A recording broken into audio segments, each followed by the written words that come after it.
അപ്പോൾ നമുക്കിനി ഫോക്കസ് ഏരിയയിൽ ഈ ചാപ്റ്ററിനകത്ത് പഠിക്കാനുള്ളത് ബാലൻസ് ഷീറ്റാണ്. രണ്ടാമത് relevant terms in balance sheet, പിന്നെ പ്രോബ്ലം വിത്ത് സൊല്യൂഷൻസ്. ഇത്രയുമാണ് പഠിക്കാനുള്ളത്. അപ്പോൾ എന്താണ് ബാലൻസ് ഷീറ്റ് എന്ന് പറയുന്നത് അറിയാലോ? ഒരു ഫിനാൻഷ്യൽ സ്റ്റേറ്റ്മെൻ്റ് ആണ്, ഫൈനൽ അക്കൗണ്ടാണ്. ഓക്കെ,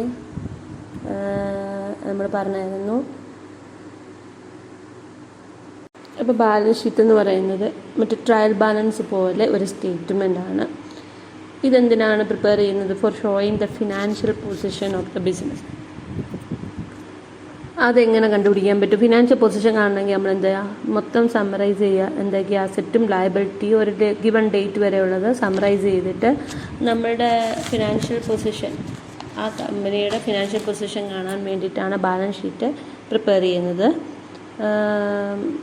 എന്താണ് അപ്പോൾ asset reflect debit balances and liabilities reflect the credit balance. അപ്പോൾ ലയബിലിറ്റീസിൽ ആരും വരും? ക്യാപിറ്റലും വരും. അപ്പോൾ asset reflect debit balance and the liabilities reflect credit balance. It is prepared at the end of the accounting period after the trading and profit and loss account have been prepared. എപ്പോഴാണ് നമ്മൾ ഈ balance sheet ഉണ്ടാക്കുന്നത്? ഈ financial ഇയറിൻ്റെ എൻഡിലാണ്. അതപ്പോൾ എന്ത് prepare ചെയ്തതിന് ശേഷമാണ്? Trading and profit and loss account prepare ചെയ്തതിന് ശേഷമാണ്. It is called the balance sheet because it is a statement of business balances of ledger accounts and that have not been transferred to trading and profit and loss account and are to be carried forward to the next year with the help of an operator.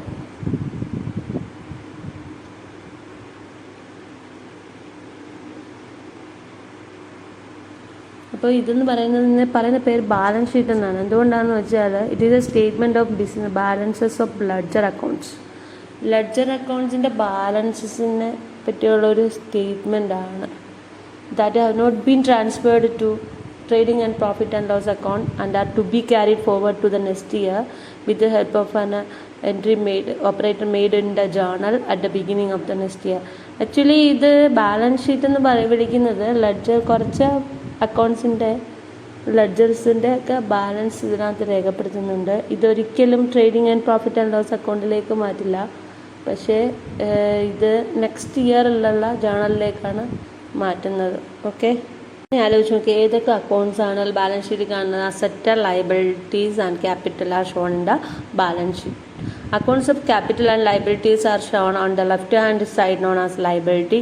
ലയബിലിറ്റിക്കകത്ത് വരുന്ന ആരാ? Capital തിരിച്ചു കൊടുക്കേണ്ടതല്ലേ. ലയബിലിറ്റീസും വരുന്നത് left hand സൈഡാണ്. പിന്നെ അടുത്തത് അസറ്റും other debit ബാലൻസസും എല്ലാം on the right hand side known as assets. Okay ആണല്ലോ.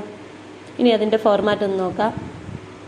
എല്ലാ അക്കൗണ്ടിനും ഉള്ളതുപോലെ രണ്ട് സൈഡുണ്ട്, ഡെബിറ്റും ക്രെഡിറ്റ് സൈഡും ഉണ്ട്. അതായത് ലയബിലിറ്റി സൈഡും അസറ്റ് സൈഡും ഉണ്ട്.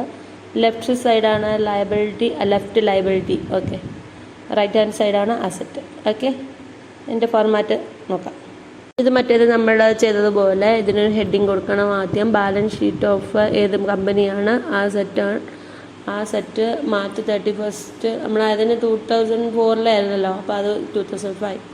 ലയബിലിറ്റീസ് എമൗണ്ട് എഴുതുക, അസറ്റും എമൗണ്ട് എഴുതുക. ലയബിലിറ്റീസിനകത്ത് എന്തൊക്കെ വരാം? ക്യാപിറ്റലും മറ്റുള്ള ലയബിലിറ്റി എല്ലാം വരാം. അസറ്റ്സിനകത്ത് ഉള്ള അസറ്റും വരും. ഓക്കെ, അത്രയേ ഉള്ളൂ അതിൻ്റെ ഫോർമാറ്റ്. നമ്മുടെ സിലബസിലെ അടുത്ത ഒരു ടോപ്പിക്കാണ് relevant terms in balance sheet. മറ്റേത് പറഞ്ഞ പോലെ ഡെബിറ്റ് സൈഡിൽ എന്ത് വരും, ക്രെഡിറ്റ് സൈഡിൽ വരുന്നത് എന്തൊക്കെയാണെന്നുള്ളത് കുറച്ച് ടേംസിനെ പറ്റി പരിചയപ്പെട്ട് വെച്ചാലേ ക്വസ്റ്റ്യൻ വരുമ്പോൾ നമുക്ക് ചെയ്യാൻ പറ്റത്തുള്ളൂ. First one current asset. Already ഇതെല്ലാം പഠിച്ചതാണ്. കറണ്ട് അസറ്റ്സ് എന്ന് പറഞ്ഞാൽ ആ those which are either in the form of ക്യാഷിൻ്റെ രൂപത്തിലോ അല്ലെങ്കിൽ ഒരു വർഷത്തിനുള്ളിൽ ക്യാഷാക്കി മാറ്റുകയോ ചെയ്യാൻ പറ്റുന്ന അസറ്റുകളെയാണ് നമ്മൾ കറണ്ട് അസറ്റ് എന്ന് പറയുന്നത്. എക്സാമ്പിൾസ് എന്ന് പറയുന്നത് cash in hand, bill, receivable, stock of raw materials, semi-finished goods and finished goods, sundry debtors, short-term investments, prepaid expenses. ഇതെല്ലാം നമുക്ക് വിത്തിൻ 1 year ക്യാഷാക്കി മാറ്റാൻ പറ്റുന്ന അസറ്റുകളാണ്. So they are called current asset. അടുത്തത് കറണ്ട് അസറ്റ് പറഞ്ഞ പോലെ വരുന്ന ഒന്നാണ് current liability. Current liabilities are those liabilities which are expected to be paid within a year. ഒരു വർഷത്തിനുള്ളിൽ നമ്മൾ തിരിച്ചടക്കേണ്ടതായ കടത്തിനെയാണ് നമ്മൾ എന്താ കറണ്ട് ലയബിലിറ്റി എന്ന് പറയുന്നത്. Which are usually be paid out of A current asset. Current asset use ചെയ്തിട്ടാണ് നമ്മൾ current liability പേ ചെയ്യുന്നത്. എക്സാമ്പിൾസ് ഏതൊക്കെയാണെന്ന് നോക്കിക്കേ. ലയബിലിറ്റീസ് വരുന്നത് bank over draft, bills payable, sentry creditors, short term loans, outstanding expenses. Within 1 year നമ്മൾ തിരിച്ചടയ്ക്കേണ്ട എല്ലാ ലയബിലിറ്റീസും വരുന്നത് എവിടെയാണ്? കറണ്ട് ലയബിലിറ്റീസ് ആണ്. അടുത്ത് നമ്മൾ പഠിച്ചിട്ടുള്ളതാണ് fixed asset. Fixed assets are those assets which are held on a long term basis on ബിസിനസ്സിലേക്ക് long പീരീഡിലൊക്കെ ആവശ്യത്തിനൊക്കെ ആയിട്ട് നമ്മൾ മേടിച്ചു വെച്ചിരിക്കുന്ന സംഭവാമികളെയൊക്കെ എന്ത് പറയും? ഫിക്സഡ് അസറ്റ് എന്ന് പറയും. Such assets are not acquired for the purpose of resale. അതൊരിക്കലും നമ്മൾ വിൽക്കാൻ വേണ്ടിയല്ല വാങ്ങുന്നത്. എക്സാമ്പിൾ ലാൻഡ്, ബിൽഡിംഗ് റീസെയിലിനല്ല മേടിക്കുന്നത്, നമ്മളുടെ ആവശ്യത്തിന് വേണ്ടിയിട്ടാണ്. ഏതൊക്കെ? Land, building, plant and machinery, furniture and fixtures etcetera. Sometimes the term fixed block or block capital is also used for the term. Asset എന്ന് പറഞ്ഞു കഴിഞ്ഞാൽ തന്നെ ലോങ് ടേം ആവശ്യമെന്ന് അർത്ഥം. ഫിക്സഡ് അസറ്റ് എന്ന് പറഞ്ഞാൽ പിന്നെ തീർന്ന്. അത് നമ്മൾ ഒരിക്കലും റീസെയിലിന് വേണ്ടിയിട്ടല്ല, ഫിക്സഡ് ആയിട്ട് നമ്മുടെ അസറ്റായിട്ടാണ് ഉപയോഗിക്കുന്നത്. അതിന് വേറൊരു പേരുണ്ട്, ഫിക്സഡ് ബ്ലോക്ക് അല്ലെങ്കിൽ ബ്ലോക്ക് ക്യാപിറ്റൽ. അടുത്തത് intangible assets. These are the such assets which cannot be seen or touched. നമ്മൾ പഠിച്ചിട്ടുണ്ട്. നമുക്ക് തൊട്ട് നോക്കി ഫീൽ ചെയ്യാൻ പറ്റാത്ത അസറ്റുകൾ. അതൊക്കെ എന്താണ്? പേര്, goodwill, patent, trademark, some of the examples of the ഇതെല്ലാം നമ്മൾ ഫസ്റ്റ് ചാപ്റ്ററിൽ പഠിച്ചിട്ടുള്ളതാണ്. ഇതെല്ലാം നമ്മുടെ അസറ്റ് എല്ലാ അസറ്റ് കോളത്തിലും വരും, ലയബിലിറ്റി എല്ലാ ലയബിലിറ്റി കോളത്തിലും എഴുതും, എമൗണ്ടും എഴുതും. അത്രയൊക്കെ ഉള്ളൂ ബാലൻസിൻ്റെ ഷീറ്റിൻ്റെ സ്റ്റേറ്റ്മെൻറ്റിനകത്ത് വരുന്നത്. ഓക്കെ, ഇനി എന്താണെന്ന് നോക്കാം. അടുത്തത് ഇൻവെസ്റ്റ്മെൻറ്റ്. അറിയാമല്ലോ, പേര് കിട്ടാതെ തന്നെ അറിയാം. Investment represent the funds invested in the government. നമ്മൾ എവിടെയെങ്കിലും ഗവൺമെൻറ് സെക്യൂരിറ്റിയിലോ ഷെയർ ഓഫ് ദ കമ്പനിയിലോ ഒക്കെ നമ്മൾ ഇട്ടിരിക്കുന്ന പൈസയാണ് എന്ത്? Investment. If on the date of preparation of the balance sheet the market price of investment is lower than the cost price, footnote of be appended to the balance sheet. But they are shown at cost to price. Cost to priceലാണ് അവയെ കാണിക്കുന്നത്. If on the date of preparation of balance sheet ഉണ്ടാക്കുന്ന സമയത്ത് ഇതിൻ്റെ market price നമ്മൾ invest ചെയ്ത പൈസയേക്കാൾ കുറവാണെങ്കിൽ ഈ ഒരു ഫുട് നോട്ട് നമ്മൾ താഴെ ഇങ്ങനെ എഴുതി വെച്ചിട്ടുണ്ടാകും. ലോങ് ടേം ലയബിലിറ്റീസ്, അതായത് all liabilities other than the current liability. മുമ്പേ പഠിച്ചില്ലേ കറണ്ട് ലയബിലിറ്റി. വിത്തിൻ 1 ഇയർ പേ ചെയ്യാനുള്ള ലയബിലിറ്റിയിലാണുള്ള കറണ്ട് ലയബിലിറ്റി. അങ്ങനത്തെ അല്ലാത്ത ഓൾ ലയബിലിറ്റീസിനെയാണ് നമ്മൾ എന്താ പറയുക? ലോങ് ടേം ലയബിലിറ്റി എന്ന് പറയുന്നത്.